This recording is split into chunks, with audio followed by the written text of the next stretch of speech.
7 people are dead because of me. 3 more are missing, and I can tell you exactly where they are, or at least where they were. I pray they're unconscious now, lost in some merciful void, spared from what I know they're enduring. And it all began with a mirror, a single moment of arrogance. I can't look into mirrors after dark anymore, not even the faintest reflection. Every night I cover them, every surface, every glass, and I avoid my phone like it's cursed. Because the thing about mirrors is, they remember. And once they've seen you, once you've stepped into their world, they never let you go. Here's the part that should terrify you. You're listening to this, watching this, and you're already part of it. Maybe it's a shimmer you didn't notice in the corner of your mirror this morning. Maybe it's the slight delay in your reflection, too subtle for anyone but you to catch. But if you're here, if you're hearing my story, they already know your face. I didn't believe in curses. I laughed at stories of ghosts and monsters. I was the rational guy, the debunker, the voice of reason in the madness. But now I've seen what hides behind the glass, and I'm begging you, listen carefully, and whatever you do, don't repeat my mistakes, because Mary's waiting, and if she finds you, there's no coming back. I wasn't always the paranoid man you're hearing now. A few years ago, I would have mocked anyone telling this story. Hell, I built my entire career on mocking stories like this. My name was synonymous with skepticism. My YouTube channel, Skeptic's Shadow, the go-to destination for exposing frauds and debunking supernatural claims. 2 million subscribers hung on my every word as I tore apart haunted house stories, debunked so-called psychic mediums, and laughed at the absurd rituals people swore could summon demons. For 6 years, I was untouchable. I'd get hundreds of emails each month from believers begging me to investigate their ghost sightings, cursed objects, or demonic possessions. I approached everyone with the same formula: high-end equipment, a scientific method, and an unshakable belief that every mystery had a rational explanation. And I was good, really good. I wasn't afraid to spend nights alone in abandoned asylums, taunting the shadows with cameras and thermal images. My Midnight Myths series was a hit. Every week, I'd perform rituals like summoning Bloody Mary or playing the elevator game, always with a smirk, daring whatever force might be listening. And every week, I'd prove to my audience that nothing happened. It was all just stories. You know, there's a funny thing about being a professional skeptic. You start to think you're invincible, that nothing can touch you because you've seen behind the curtain. I got cocky. The kind of cocky that makes you stop questioning your own methods, that makes you think the rules don't apply to you. And that's why when I got the email about Winterhaven Psychiatric Institute, I didn't see the danger. I saw an opportunity. My greatest debunking yet. The email was short, just a single sentence. Room 208 has claimed 23 lives in the past 100 years, and no one knows why. It was bait, and I swallowed it whole. Winterhaven was perfect for my brand. An abandoned psychiatric hospital with a sinister history, a place where people whispered about ghosts and curses but never had any proof. The building itself had been shuttered since 1963, its red brick facade slowly crumbling under ivy and decay. There was almost nothing online about it, just a few old newspaper clippings mentioning experimental treatments and a vague reference to its closure. I wasn't deterred. I was intrigued. I convinced the local historical society to grant me access under the pretense of filming a documentary about early psychiatric care. They handed over old staff records and blueprints, but when I mentioned room 208, the archivist froze. Her hands shook as she handed me the file, spilling coffee all over her desk. She blamed it on age, but the look in her eyes told me the truth. She was terrified. But I didn't feel fear. I felt exhilaration. This was going to be my magnum opus, a perfect debunking video that would cement my reputation. I wasn't chasing ghosts, I was chasing clout. And that arrogance, that refusal to listen to the warning signs, is what doomed me. I should have walked away when the package arrived. A plain brown envelope with no return address left on my doorstep 2 days before I left for Winterhaven. Inside was a single item, a staff ID badge from 1922. The name on it? Mary Winters. The badge was strange. It looked as though it had been buried for decades, corroded and discolored, except for the nameplate. That part was polished to a mirror shine, flawless, as if it had been made yesterday. The woman in the photo was severe, sharp features framed by the stiff collar of her nurse's uniform. But her eyes, they didn't look at the camera. They looked through it, straight at me. I carried that badge with me to Winterhaven, along with my equipment. Cameras, motion sensors, EMF detectors. The drive to the hospital felt endless, the Connecticut countryside stretching into bleak grey nothingness. And when I finally arrived, the building itself seemed alive. Ivy clung to its walls like veins, and broken windows stared down like empty eye sockets.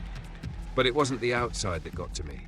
It was the central tower, a copper dome long since oxidized into a sickly green, looming over the structure like a malignant tumor. I set up base camp in what used to be the administration office. The air was stale, the floors coated in decades of dust, and yet I couldn't shake the feeling that I wasn't alone. Every window I passed seemed to hold a reflection that lingered just a second too long, like it was watching me instead of the other way around. When I finally reached room 208, I understood why the archivist had been afraid. The air around the door was cold, unnaturally so. In the middle of August, I could see my breath fogging in front of me. The door itself was different. Solid oak, unlike the flimsy pine of the other rooms, and the brass room number gleamed as though someone had polished it recently. I measured the room's dimensions, comparing them to the blueprints. They didn't match. One wall was 3 feet thicker than it should have been, as if the room was hiding something. That's when my phone rang. The number was unlisted, and the voice on the other end was barely above a whisper. A woman, desperate, terrified. She told me she'd been a patient at Winterhaven decades ago, that room 208 was a gateway, a trap. She said, "Don't stay after dark. Whatever you do, don't look in the mirrors. She's waited too long for someone like you, someone who doesn't believe." I laughed it off, of course. I was already planning my voiceover, the perfect dramatic quote to build tension for my video. But as I hung up, something caught my eye. The room's only remaining mirror. My reflection wasn't moving. I should have left then, packed up, gone home and deleted that email. But arrogance is a funny thing. It makes you think you're untouchable, invincible. So instead of walking away, I stepped closer, because I had to prove her wrong. I had to prove Mary Winters didn't exist. And that's when everything went wrong. I was 8 years old the first time I heard her name, Bloody Mary. It was during a sleepover at Tommy Henderson's house. His older brother had told us the rules in hushed tones that made it sound like the ultimate dare. Stand in front of a mirror in complete darkness and say her name 3 times. Spin around, and if you were brave or stupid enough, you'd see her. We were kids. We didn't believe, but we wanted to. There was something thrilling about flirting with the idea of danger, about testing the boundaries of what might be real. Tommy dared me to go first, and I did, because I wanted to prove I wasn't afraid. His basement bathroom was tiny, the mirror smudged and cracked, the air damp and cold. I closed the door behind me, locking out the light and their muffled giggles. My heart pounded as I stood there, staring into that warped reflection, my own face barely visible in the dark. I spun once, Bloody Mary, twice, Bloody Mary, a third time. My voice cracked as I whispered, Bloody Mary, and then nothing. I opened the door, triumphant, ready to gloat about how stupid the game was. But Tommy's face stopped me cold. He was staring at me, wide-eyed, pointing. "Your nose?" he whispered. I reached up and felt something warm and wet. Blood, thick and steady, streaming from my nose, soaking my shirt. My favorite shirt. My mom said it was just dry air. Maybe the spinning made me dizzy. But after that, I never played the game again. Not until room 208. Back then, I thought it was just a coincidence. But now, after everything I've seen, I wonder. Maybe Mary noticed me that night. Maybe she was waiting for me all along. Winterhaven Psychiatric Institute wasn't just any asylum. It was the kind of place people whispered about, even when it was open. Built in 1897, it was a Gothic monstrosity, all red brick and iron gates, with a central tower that seemed to claw at the sky. Officially, it was a beacon of progressive psychiatric care. Unofficially, it was a dumping ground for society's unwanted. By the 1920s, Winterhaven was infamous for its experimental treatments, hydrotherapy, electroshock, lobotomies, practices that blurred the line between science and cruelty. But the most disturbing experiments happened in room 208, under the watchful eye of Nurse Mary Winters. Mary Winters was a rising star in psychiatric medicine. By all accounts, she was brilliant, dedicated, disciplined, and unshakably ambitious. Patients and staff described her as calm, almost unnervingly so, with an intensity that made you feel like she could see right through you. Her methods, however, were unorthodox. Mary believed mirrors held therapeutic potential, that they could reflect not just physical appearances, but the psyche itself. She claimed her mirror therapy could help patients confront their innermost fears, their hidden traumas. What she didn't tell anyone was that she was testing something far more dangerous. The hospital's records from that time are frustratingly vague, but scattered among the dry medical jargon are whispers of something darker. Patients who underwent Mary's treatments reported seeing things in the mirrors, faces that weren't their own, movements that didn't match their gestures. Some said the reflections tried to talk to them. Others claimed they saw Mary herself, stepping through the glass. In 1923, Mary Winters was found dead in room 208. The official report listed it as a workplace accident, a tragic fall. But the orderly who discovered her body told a different story. He said the mirrors in the room were shattered, shards covering the floor like ice, and strange symbols had been carved into the walls. Mary's body was contorted, her eyes missing, replaced by smooth black surfaces that reflected everything around them. After her death, room 208 was sealed. The hospital limped along for another 40 years, but its reputation was tarnished, its halls haunted by rumors of what had happened there. And when Winterhaven finally closed its doors in 1963, it was as if the building itself sighed with relief. But the legends didn't die. People who dared to trespass into the abandoned hospital spoke of cold spots, of whispers in the dark, of shadows moving in mirrors. And always, always, the name Mary Winters. She became a ghost story, a cautionary tale. But the truth is far worse than any legend. I didn't realize how deep it went until I started digging.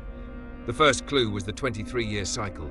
Every 23 years, like clockwork, people disappeared in or around Winterhaven.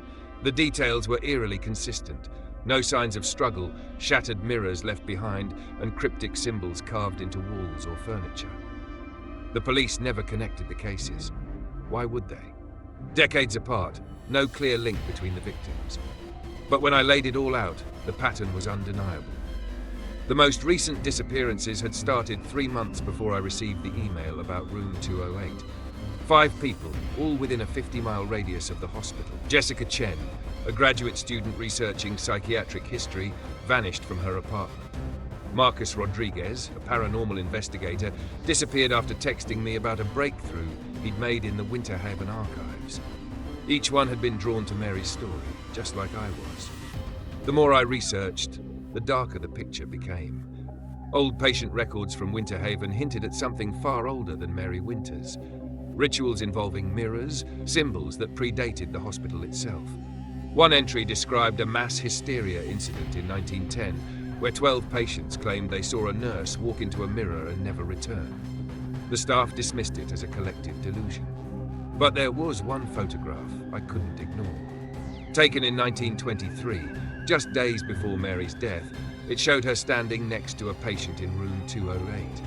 Behind them was a large mirror. The patient's reflection was distorted, stretched as though something was pulling them into the glass. And Mary's reflection? It wasn't there. I had the photo analyzed for tampering. The experts said it was genuine. But I already knew that. Because the longer I stared at it, the more certain I became that the photo wasn't just showing the past. It was showing me something that was still happening. The Bloody Mary ritual we all know, it's just a cheap imitation, a child's game.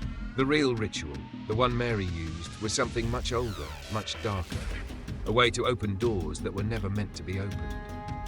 And now, I was standing on the threshold. Marcus Rodriguez was the last person to contact me before everything spiraled out of control. He was a fellow investigator, someone who shared my skepticism and love of unraveling mysteries. His final text to me was short, cryptic. Found something in the Winterhaven archives about mirror therapy. This goes deeper than we thought. Don't trust the reflections. 3 days later, his car was found in the Winterhaven parking lot. Empty, except for a vintage nurse's badge on the driver's seat. The nameplate shone like new. I couldn't ignore it. I started searching for anything Marcus might have uncovered. That's when I found the diary. Hidden among old maintenance records, its leather cover cracked with age, its pages filled with dense handwriting and bizarre diagrams. It was Mary Winter's personal journal. The entries were chilling. Mary believed mirrors weren't just tools for reflection, they were doorways. She wrote about a place she called the space between spaces, a realm where time and identity didn't exist, only endless reflections. She claimed the mirrors at Winterhaven were special, that they resonated with certain frequencies that allowed her to access this realm. Her experiments grew darker with each entry. She forced patients to stare into mirrors for hours, recording their reactions. Some screamed about faces wearing their skin. Others fell silent, their reflections moving long after they'd looked away. The most promising subjects vanished entirely, leaving only shattered glass behind. Mary's final entry was almost illegible, scrawled in what looked like blood. She wrote, "The Watchers have chosen me. Tonight I'll see every reflection at once. I'll become part of the mirror, and they'll show me what lies beyond." That's when it clicked. Marcus, Jessica, the others, they weren't victims of random accidents. They were sacrifices, chosen by something far older than Mary. And now, it was my turn. I looked at the badge Marcus had left behind. Its polished surface caught the light, and for just a moment I saw my own reflection. But it wasn't looking back at me. It was smiling. I arrived at Winterhaven just after 3 in the afternoon. The sky was overcast, the kind of grey that feels heavier than it looks. The building stood at the end of a cracked asphalt road, its Victorian architecture twisted by time and decay. Ivy snaked up the brick walls, suffocating the windows, which were shattered in some places and ominously intact in others. The central tower loomed above everything, its oxidized copper dome tarnished into a sickly green. It was bigger than I expected, more alive somehow. The air seemed to thrum faintly, like the building was exhaling, its breath stale and heavy. It wasn't just abandoned, it felt aware, as though it had been waiting for me. As I unloaded my equipment, a rusted truck pulled into the lot, and an older man stepped out. He was wiry and weathered, wearing a maintenance uniform that looked like it hadn't been updated since the 60s. He introduced himself as George Watkins, a former head of maintenance. His handshake was firm, but his eyes darted toward the building like he expected it to reach out and grab him. "You're the investigator, huh?" he said, his voice rough and low. Before I could answer, he added, "Room 208 isn't what you think it is." I asked him what he meant, and he hesitated, glancing toward the tower. "You've read the stories," he said. "The disappearances, the accidents. You think it's just old folklore, but I worked here. I've seen it. Those mirrors aren't for the patients. They're for her. She needed them to watch, to choose." His words felt rehearsed, like he'd told himself this story 100 times to make sense of it. I asked him why he stayed so long if he believed the stories. He pulled out a wallet and showed me an old photograph. Him, much younger, standing in what I recognized as room 208. Behind him, a wall of mirrors. "We tried to remove them once," he said, "in 62. Took 3 men to haul out the first one. 2 died before we could touch the second. And when we painted over the glass, the paint slid off like oil on water. Every night after that, between midnight and 3, we heard screaming. Not from our side of the mirrors, from theirs." I pressed him for more, but he shook his head and handed me a folded piece of paper covered in strange symbols. "We found these carved under the floorboards," he said. "They're older than the hospital, older than this land. They're supposed to bind whatever's in there, but bindings don't last forever, especially not with someone like her." When I asked who he meant by her, he wouldn't say the name. He just glanced at the building one last time, muttered, "You won't listen anyway," and drove off. His parting words stuck with me. She doesn't just appear in mirrors, she reaches through them. Even a drop of water can be enough. I set up base camp in the administration office, a room that somehow felt colder than the others, despite the late summer heat. Dust coated every surface, disturbed only by the faint trails of insects and rodents. The walls were lined with rusting file cabinets, and the smell of mildew hung in the air. It was the perfect place to prepare for a long night. My gear was state-of-the-art, 4 4K night vision cameras, 6 infrared motion detectors, an EMF meter, and my pride and joy, a custom-built mirror monitoring system. 6 small cameras, each positioned to capture every angle of reflection in room 208, feeding into a central recording unit. If anything moved in those mirrors, even for a fraction of a second, I'd see it. As I ran cables through the building, I noticed something strange. Every time I passed a reflective surface, cracked windows, tarnished doorknobs, it felt like my reflection was just a step slower than me. A trick of the light, I told myself. Or maybe the way the glass had warped over time. The real trouble started when I entered room 208. The first thing I noticed was the temperature. It was freezing. Not the kind of chill you'd expect from an old, unheated building. This was deeper, sharper, the kind that settles into your bones. The mirrors were the second thing. There were 7 of them, each set into the walls at seemingly random angles. They were old, their silver backing tarnished in patches, but they reflected perfectly. Too perfectly. I caught myself staring into one, and for a moment I thought I saw something move behind me. As I positioned the cameras, I discovered symbols carved into the walls behind the mirrors. They matched the ones George had shown me. Concentric circles, interlocking triangles, and what looked like an eye at the center. Some were shallow, barely scratched into the plaster. Others were gouged deep, as though whoever carved them was desperate to make sure they stuck. Then there was the wiring. According to the blueprints, room 208 should have had standard electrical circuits, long since disconnected. But my equipment picked up live currents, faint but steady, running behind the mirrors and disappearing into the walls. It didn't make sense. There was no power to the building. As the sun set, I made my final checks. The cameras were live, the sensors calibrated, and the mirror monitoring system was running smoothly. But something about the room refused to sit still. It was subtle at first, a slight shift in the air, a faint warping of distances. The walls seemed to press in, closer than they should have been. The mirrors, though, stayed perfect. Too perfect. And that was what scared me most. The first anomaly showed up at 7:13 p.m. My thermal camera picked up a cold spot in the center of the room, hovering at exactly 33.3 degrees Fahrenheit. It shouldn't have been possible in August, not without air conditioning or an open window. But the cold spot wasn't just stationary. It was shaped like a person, standing motionless, facing the largest mirror. At 7:45 p.m., I noticed the reflections. They were lagging, just slightly, like a poorly synced video feed. I raised my hand, and my reflection followed a heartbeat later. It wasn't much, but it was enough to make my skin crawl. As the evening wore on, the lags grew longer. By 8:15, my reflection stopped moving entirely. I waved my hand in front of the mirror. Nothing. It just stared back at me, frozen, like it was waiting for something. I heard the scratching at 8:23 p.m., faint, rhythmic, coming from inside the walls. It wasn't an animal. It was too deliberate, too steady. I followed the sound to one of the mirrors and pressed my ear against it. The scratching stopped. But when I stepped back, there was writing on the glass. Faint, like it had been traced with a finger. Don't trust what you see in the mirrors after sunset. I grabbed my notebook to jot it down, but when I looked back, the writing was gone. The glass was pristine, except for my reflection, which was smiling. At 9 p.m., I found the diary. It was hidden behind the largest mirror, its leather cover cracked and brittle. The handwriting inside was familiar. Sharp, precise, the same as the notes I'd seen in Mary Winter's personnel file. The first entry read, "The mirrors are not tools, they are doorways. The Watchers have chosen me to open the way." I barely had time to process it before my equipment started going haywire.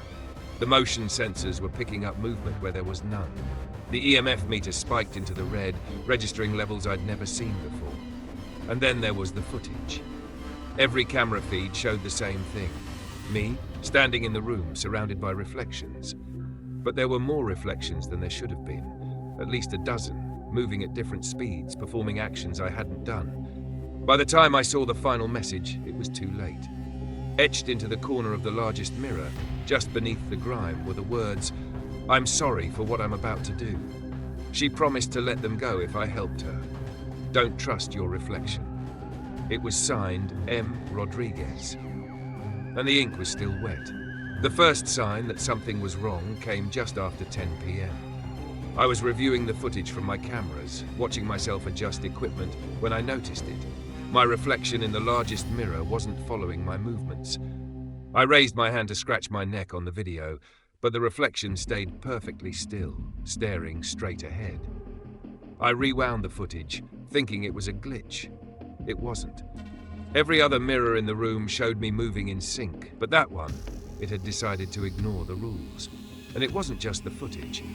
When I turned back to look at the mirror itself, my reflection was standing there, frozen, its eyes fixed on mine. I stepped closer, the air around me growing colder with every inch. For a moment I thought it was just my imagination, but then my reflection smiled. Not a warm, natural smile, but something too wide, too deliberate, like it was enjoying the game. That was when I noticed her. At first, it was just a shadow behind me in the glass, faint and barely there. But the longer I stared, the clearer she became. She wasn't moving. She didn't need to. Her presence was enough. Mary Winters. The same severe features from her ID badge, the same piercing eyes that seemed to look right through you. Except now, her face was slightly wrong. Her skin rippled like water, her features shifting subtly, almost imperceptibly, as though she couldn't quite hold herself together. I turned around quickly, my heart pounding, but the room was empty. When I looked back at the mirror, she was gone. My reflection was back to normal, following my movements as if nothing had happened. Then I found the diary. It was wedged behind a loose floorboard near the center of the room, hidden as if someone had wanted it forgotten. The leather cover was cracked, the pages brittle, but the words were unmistakably hers. The first entry was dated April 15th, 1920. It read, "Today I begin my true work. The hospital board thinks my mirror therapy is a breakthrough in patient treatment. They don't realize the mirrors aren't for the patients, they're for me. The watchers have chosen me to open the way." The further I read, the darker it got. Mary described the mirrors as more than tools. They were windows, she said, into something she called the space between spaces. A realm where reflections weren't just echoes of reality, but entities of their own. She claimed these entities, the Watchers, had shown her secrets about the human mind, secrets she could only access by crossing over into their world. Her experiments were horrifying. She forced patients to sit in front of mirrors for hours, documenting every reaction. Some cried, others screamed about faces wearing their skin. A few fell silent, their reflections moving long after they stopped. Mary seemed obsessed with the ones who disappeared entirely, calling them successes. But the most disturbing entry came near the end. "They've shown me the truth. The mirrors don't reflect us. They mimic us. They learn from us. And when they're ready, they replace us." Mary's diary wasn't just a record of her descent into madness. It was a guide. Buried among her notes were instructions for a ritual she claimed could bridge the gap between our world and theirs. The ritual was precise, terrifyingly so, and every detail seemed designed to break the boundaries of reality itself. It began with the mirrors. There had to be 7 of them, arranged in a specific pattern to create what Mary called the reflective web. Each mirror had to be awakened by tracing its surface with water drawn from a natural source at midnight. Then there were the candles. Mary wrote that they had to be made from human fat, though she never explained why.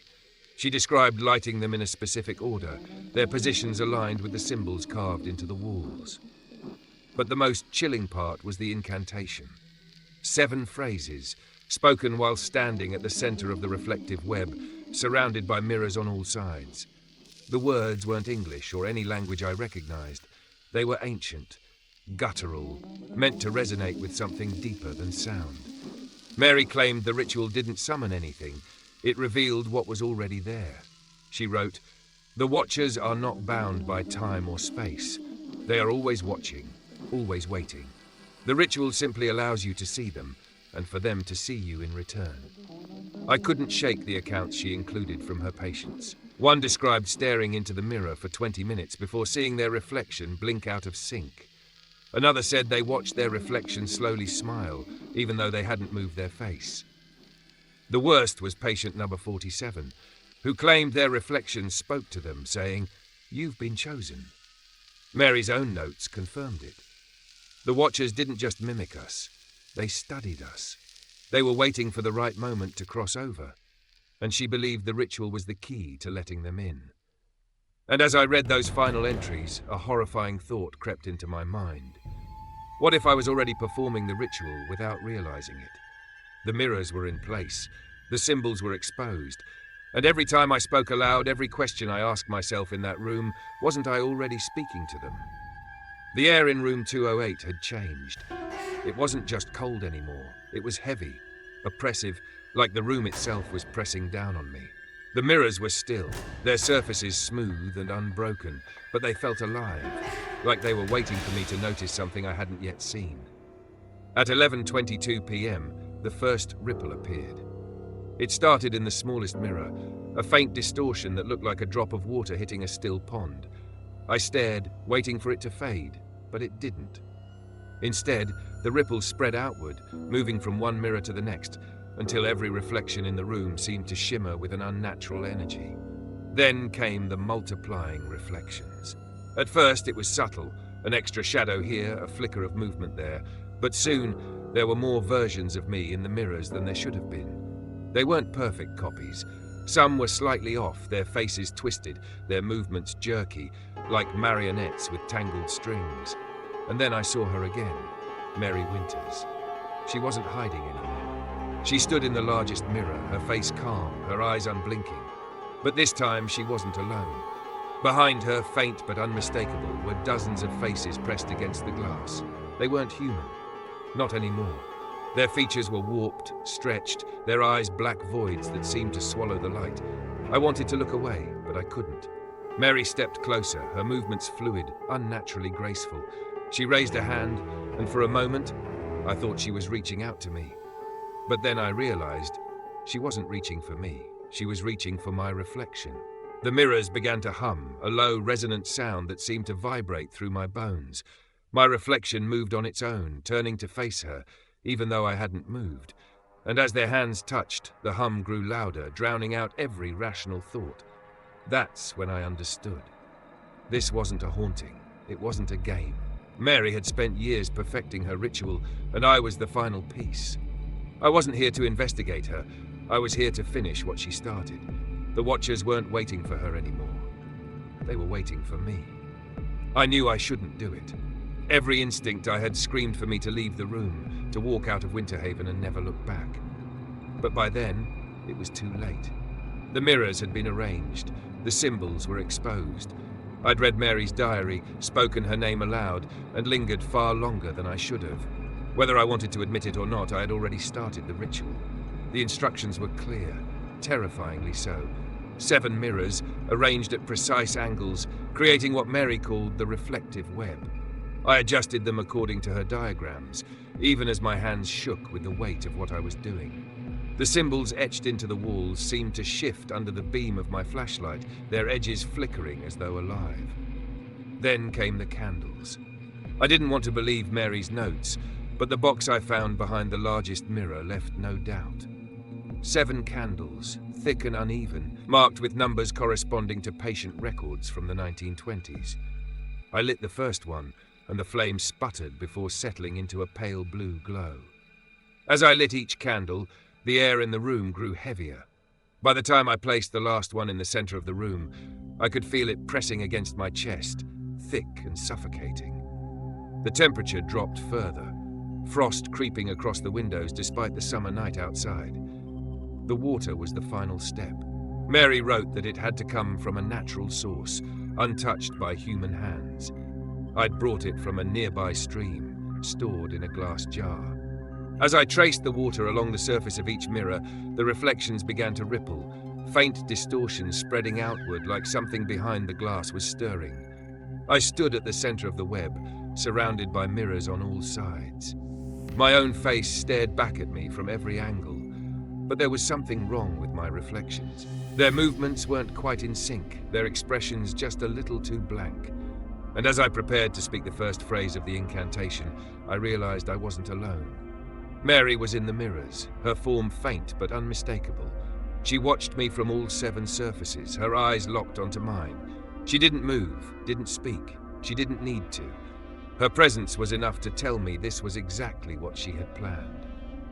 The words were foreign, guttural, like they didn't belong in any language meant for human tongues. I spoke the first phrase, my voice trembling, and immediately felt the room respond. The air vibrated, a low hum resonating through the floor and walls. As I moved to the second phrase, the reflections in the mirrors began to shift. They weren't mine anymore. They were versions of me, but wrong, distorted, fragmented, their eyes too dark and their smiles too wide. Some of them moved in ways I didn't, raising their hands when mine stayed at my sides, tilting their heads at unnatural angles. By the third phrase, the mirrors weren't just reflecting the room. They were showing something else. Behind the glass was a vast, endless space, dark and cold, with faint, flickering lights in the distance. Shapes moved within the shadows, too quick and too strange to fully comprehend. And then Mary stepped forward. She emerged from the largest mirror, her form clearer and more solid with every word I spoke. Her features were sharp, unnervingly symmetrical, but her movements weren't natural. She glided, her feet never quite touching the ground, her body rippling as though caught between two realities. The fourth phrase brought the voices. They came from every corner of the room, whispers layered over one another, too many to pass, but all unmistakably human. I could hear them pleading, warning me to stop. Some begged for release, others screamed in agony.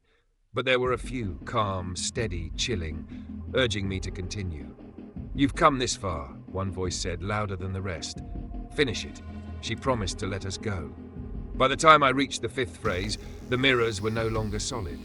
Their surfaces rippled like water, bending and warping as though the boundaries between worlds were breaking down. Mary's form was everywhere now, reflected in every mirror, but always slightly different, older in one, younger in another, decayed and skeletal in a third. The sixth phrase caught in my throat as the room began to shake. The symbols on the walls glowed faintly, their light pulsing in time with the hum that had grown into a deafening drone. My reflections shattered, replaced by countless faces pressed against the glass, their eyes wide with terror. I spoke the seventh phrase, and the room exploded with sound. The mirrors rippled violently, and Mary's fragmented forms began to converge, merging into something larger, something impossible. The Watchers had come. I realized too late what was happening. The ritual wasn't meant to summon Mary. It was meant to complete her transformation. Her fragmented forms were fusing into one, pulling in the faces from the glass, the voices from the shadows.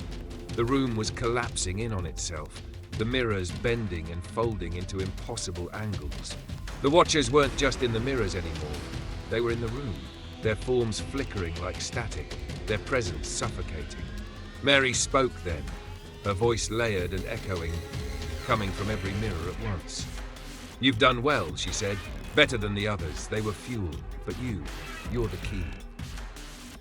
I felt it then, the pull from the mirrors, the weight of their gaze. My body felt heavy, as though I was sinking into the floor, into the glass. My reflection stared back at me, its eyes black and empty, its hand reaching toward mine. But something clicked in that moment, some fragment of clarity breaking through the terror. The mirrors needed symmetry, perfection, to maintain their web. If I could disrupt that, break the pattern, I might be able to stop them. I grabbed the small mirror I'd brought with me, angling it to create a new reflection, one that didn't belong in the web. The effect was immediate. The glowing symbols faltered, their light dimming. The hum wavered, the room trembling as though the foundation itself was cracking. Mary screamed, her voice fracturing into 1,000 echoes. Her form began to split, the fragments of her body pulling away like shards of glass. The Watchers recoiled, their shapes flickering and fading as the mirrors rippled violently. I forced myself to hold the mirror steady, even as the pull grew stronger, threatening to drag me into the glass. My reflection was no longer my own. It was Mary now, her eyes wild with fury, her mouth moving silently as she reached for me. The web collapsed with a deafening crack. The mirrors shattered, their shards dissolving into mist before they could hit the ground. The room fell silent, the oppressive weight lifting as though a storm had passed. But I wasn't alone. The largest mirror remained intact, its surface smooth and dark. Mary's face appeared one last time, her features calm, her eyes piercing. "This isn't over," she whispered. "You can't unsee us." and then she was gone. The mirror went black, its surface cracking as the last remnants of the ritual faded away. I was alive, but I knew the Watchers weren't finished with me. They never would be. The moment the web shattered, the room erupted into chaos. The mirrors, once smooth and reflective, turned jagged and dark, their surfaces rippling like molten glass. The symbols on the walls flared with a sickly green light, then flickered violently, their patterns warping and breaking apart. The air itself seemed to fracture, the vibrations too intense to bear. I could feel it deep in my skull, the pressure building until it felt like my mind was splitting. And maybe it was, because as I stood there, clutching the cracked hand mirror, I realized something horrifying. I wasn't entirely in the room anymore. Pieces of me were slipping away, scattering like shards of broken glass. My vision blurred, fragmented into dozens of perspectives, each one showing me a different angle of the chaos. It was as if I were looking through the eyes of every reflection I'd ever cast, scattered across an infinite web of mirrors. I felt myself standing in the center of the room, and yet I also saw myself from above, from the corner, from the edges of a mirror that no longer existed. I saw versions of myself, some identical, others grotesquely warped, watching, moving, whispering words I couldn't understand. And then came the voices. Not whispers anymore, but a cacophony of screams, laughter, and guttural chants that seemed to come from everywhere and nowhere. They weren't just in my ears, they were in my head, overlapping and intertwining until I couldn't tell where my thoughts ended and theirs began. The Watchers were here, fully here. Their forms flickered in and out of existence, impossible shapes that defied logic and dimension. They were shadows, they were light, they were voids that consumed everything they touched. And at their center, pulling them together like a conductor leading a symphony of madness, was Mary Winters. She was no longer fragmented. Her form had solidified, her presence overwhelming. Her face was serene, almost beautiful, but her eyes burned with an intensity that made it impossible to look directly at her. She moved with a grace that felt unnatural, every step deliberate, every gesture carrying a weight I couldn't comprehend. The web had broken, but it hadn't freed me. It had freed her. Mary's voice was calm, melodic, cutting through the chaos like a blade. "You've done well," she said, her words resonating in every corner of the room.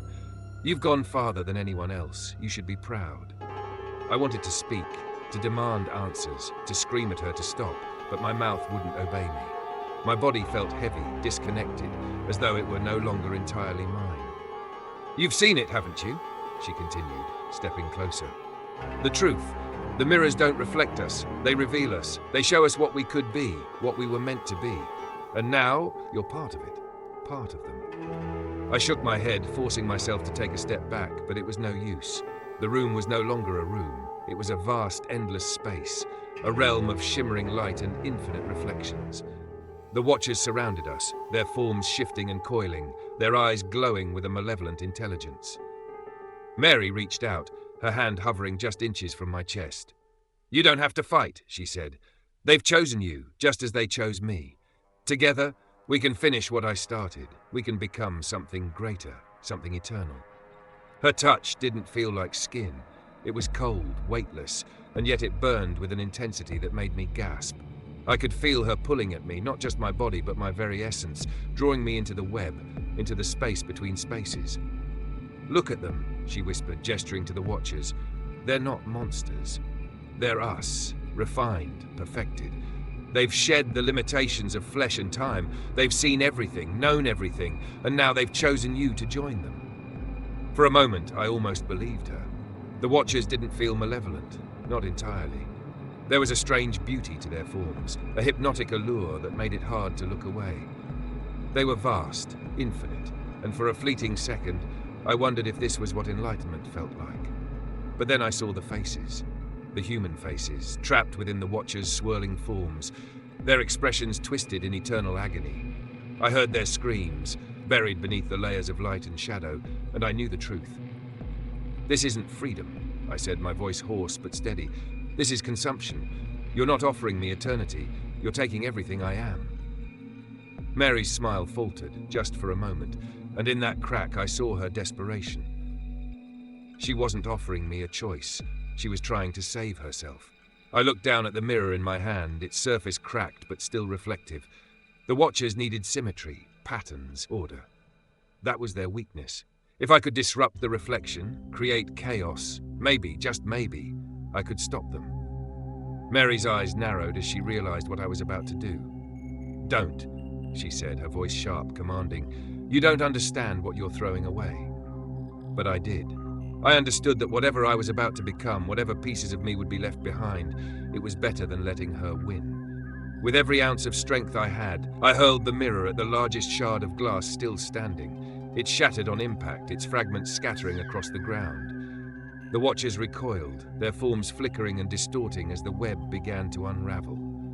Mary screamed, a sound that echoed through the endless void, her form splintering like glass under pressure. The watchers surged toward her, their movements frantic, desperate, as if they were trying to hold her together. And then I felt it. The pull of the web, the collapsing space between spaces, dragging me with it. My body dissolved, my mind fracturing into 1,000 shards, each one reflecting a different version of myself. For a moment, I was everywhere. I was in every mirror, every reflection, every shadow cast by light. I saw the watchers retreat, their forms scattering like smoke. I saw Mary, her face frozen in rage and fear as she was pulled back into the void. And then I was alone. The room was silent. The mirrors were gone, their shards melted into nothing. The symbols on the walls had faded, leaving only bare plaster behind. But I wasn't the same. I could feel them, every reflection, every surface that caught the light. I was part of the mirrors now, a guardian of the thin boundary between worlds. I wasn't entirely me, but I wasn't her either. And as I looked at the darkened window, my reflection staring back at me with eyes that weren't entirely my own, I understood the truth. The watchers weren't gone, they never would be. But as long as I remained, they wouldn't escape. Not again. Because now, I was the one watching. I woke up in my car, drenched in sweat, my head pounding as though I'd been hit by a freight train. The dashboard clock read 6:47 a.m., but I had no memory of leaving Winterhaven.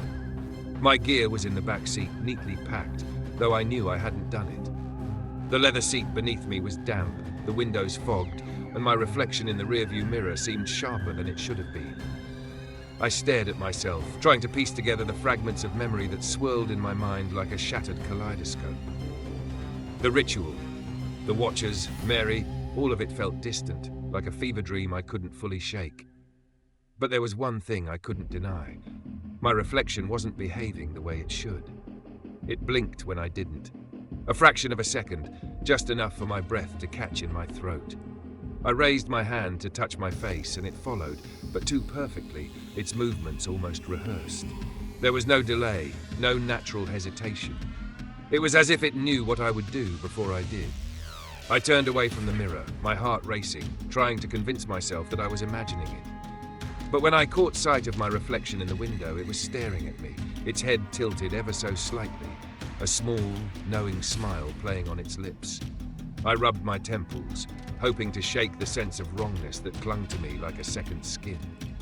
My hands felt strange, lighter somehow, and when I looked down, I noticed faint lines tracing their way across my palms, like veins glowing faintly beneath the surface. That's when I saw the first crack. It wasn't on the car window, it was on me. A hairline fracture running down the inside of my wrist, faint but unmistakable, as if my skin had been made of glass. I touched it, expecting pain, but felt nothing. Just a cold, hollow sensation that radiated through my entire arm. The memories came flooding back in flashes. The watchers, their infinite eyes. Mary screaming as her form splintered into 1,000 shards. And the pull, that relentless pull, dragging me into the mirrors even as I fought to hold on to what was left of myself. But I hadn't held on to all of it, had I? No, some part of me had stayed behind, left adrift in that endless void. And whatever had come back with me, it wasn't whole. Not entirely. I drove home in silence, avoiding every reflective surface, my mind racing with the possibilities of what I'd become. My apartment felt different, smaller somehow, like the walls were closing in. Every shadow seemed to stretch longer than it should have, every creak of the floorboards sharper, louder. But it was the mirrors that terrified me the most. The bathroom mirror was the first to go. I couldn't bring myself to look into it as I brushed my teeth that morning. the memories of Winterhaven still too raw. But as I rinsed my face, I caught a flicker of movement out of the corner of my eye. It wasn't me. The figure in the mirror stood motionless, watching me with an intensity that made my skin crawl. Its eyes were darker than mine, its smile faint but unrelenting. I reached out to touch the glass, and it raised its hand to meet mine. But just before our fingers connected, it stopped, tilting its head as though it were studying me. I shattered the mirror with a single punch, shards falling into the sink like jagged snowflakes. My knuckles bled, the red pooling around the broken glass, but I felt no pain, only relief. I thought breaking the mirrors would help, but it didn't. Their absence left me feeling exposed, vulnerable, as though the Watchers were lurking just beyond the edges of my vision, waiting for the right moment to step through. And then the impossible scenes began. It started with the television. I turned it on, desperate for distraction, only to see my reflection staring back at me from the black screen. It wasn't copying me anymore. It was moving on its own, pacing back and forth like a caged animal. The windows followed. At night, instead of the city skyline, they showed flickers of something else. A vast, dark expanse filled with faint, glowing lights. Sometimes I saw shadows moving across the glass, shapes too large and too strange to belong to this world. Even puddles weren't safe. On my way to the grocery store, I stepped over a shallow pool of water and froze. The reflection wasn't mine. It was Mary's. Her face was gaunt, her eyes piercing, her mouth moving silently as if she were trying to tell me something. I stopped going outside after that. The world had become a minefield of reflections, each one a potential doorway to the Watcher's realm. I covered every reflective surface in my apartment with blankets, turned off every screen, and lived in constant fear of catching even the faintest glimpse of my own face. I don't know how much time has passed since Winterhaven. Days? Weeks? It feels like I'm slipping, my grasp on reality growing weaker with every passing hour. My reflection is always there, watching, waiting, moving just out of sync enough to remind me that it isn't truly me anymore. That's why I'm recording this, not for myself, but for you. Whoever you are, wherever you're watching this, you need to know the truth. The Watchers aren't bound to Winterhaven. They aren't bound to Mary. They're everywhere, lurking behind every surface that casts a reflection. And once they've seen you, once they've marked you, there's no escaping. I thought I could stop them by breaking the web, by shattering the ritual, but all I did was trade one prison for another. I didn't destroy the Watchers, I became part of them. Sometimes when I'm lying in the dark, I can feel them. Their eyes are always on me, their whispers just beyond the edge of hearing. They're waiting for something, maybe for me to slip, to lose what little is left of myself, or maybe they're waiting for you. Because now, they know your face too.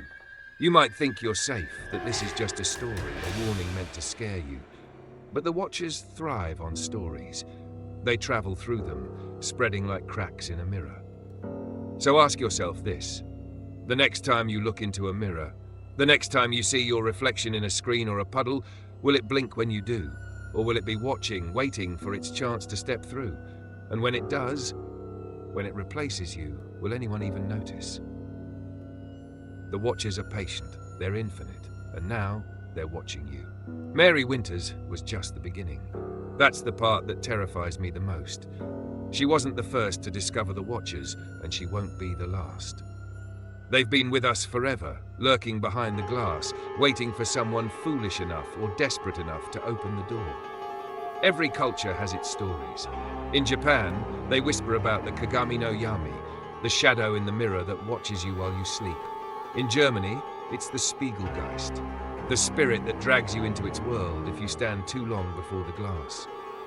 Even the myths of Narcissus, who fell in love with his reflection, and Perseus, who used a mirrored shield to confront Medusa, seem like distant echoes of the same truth. They've always been there, haven't they? The Watchers, the in-betweens, hiding in plain sight. Every mirror, every screen, every polished surface becomes a potential window into their world. And the more I look back on history, the more I realize how much of our collective fear revolves around reflections. Think about it. Why do we instinctively cover mirrors in a house of mourning? Why do so many rituals warn us not to stare into a mirror at night? Even children's games like Bloody Mary hint at the Watcher's presence, their hunger for those brave or foolish enough to call their name. Mary understood this. She was the first to document the connection, to see the pattern. But she wasn't alone. Her diary mentioned others, scientists, shamans, priests, who glimpsed the same truths and either tried to exploit them or destroy them. Some succeeded in holding the Watchers at bay, but their victories were temporary. The Watchers are patient. They don't need to rush. Every new reflective surface is another doorway, another opportunity. And with our modern world filled with glass skyscrapers, endless screens and polished metals, their reach has never been greater. I've traced their influence in art, in literature, in forgotten rituals buried under layers of superstition. The Watchers thrive on our stories, using them as seeds to plant their presence in new minds, new lives. Mary might have thought she was in control, but she was just another pawn, another story they used to expand their influence. And now, thanks to me, their story is spreading again. Every time someone hears my voice, every time they repeat my words, the Watchers gain another foothold. It's not just mirrors anymore. It's phones, tablets, cameras, anything that casts a reflection. They don't need to come through all at once. They only need to wait, because eventually we'll invite them in. I can feel them now, more clearly than ever. Their presence is constant, a faint hum in the back of my mind, a pull I can't ignore. I don't know how much of me is still me. There are moments when I catch glimpses of myself in the glass and don't recognize the face staring back. But I'm not entirely gone. Not yet. I exist in a place between places now, a fragmented consciousness scattered across countless reflections. I can see through their eyes, feel the weight of their gazes pressing against the fragile boundary that separates their world from ours. It's a realm of endless light and shadow, infinite reflections stretching in all directions. There's no up, no down, no sense of time. Just the Watchers, their forms shifting and coiling, their whispers weaving a tapestry of madness. I've seen humanity from their perspective. They study us like insects, fascinated by our fragility, our desperation to understand a universe that doesn't care about us. To them, we're fleeting, fragile things, but also useful. Our reflections are their anchor, their way of observing, learning, and when the moment is right, reaching through. I try to resist their pull, to hold on to what's left of myself. But it's a losing battle. The longer I stay here, the more I feel myself unraveling, my thoughts blending with theirs. Sometimes I catch fragments of other lives, other minds trapped in the mirrors, faces I don't recognize, voices begging for release. And then there are the moments when I see you, yes you, sitting there, listening to my voice, staring at a screen or a phone, or maybe just a blank wall, thinking you're safe. But you're not. I can see the Watchers leaning closer, their eyes fixed on the faint reflection of your face, their whispers growing louder. You might think you're imagining it, that the flicker in the corner of your mirror was just a trick of the light. But deep down, you know better. You've felt it, haven't you? The weight of their gaze, the way your reflection lingers just a moment too long. It's not paranoia. It's not a coincidence. It's them. The Watchers are patient, but they're not infinite. They need vessels, anchors, something to tether them to our world. And once they find someone strong enough, or weak enough, to open the door, they'll step through. I'm their guardian now, the thin line between their world and ours. It wasn't a choice, it was the price I paid to stop Mary. But I can't hold them back forever. And here's the part that should really scare you. One day, you'll look into a mirror and see something that doesn't belong. Maybe it'll be subtle, a flicker, a shadow, a smile that doesn't quite match. Or maybe it'll be obvious, a face that isn't yours staring back at you. When that happens, don't turn away, don't blink, don't pretend it isn't real. Because once they know you've seen them, it's already too late. They're patient, they're infinite, and now they're watching you. So ask yourself this, when you look into the mirror, is your reflection still you?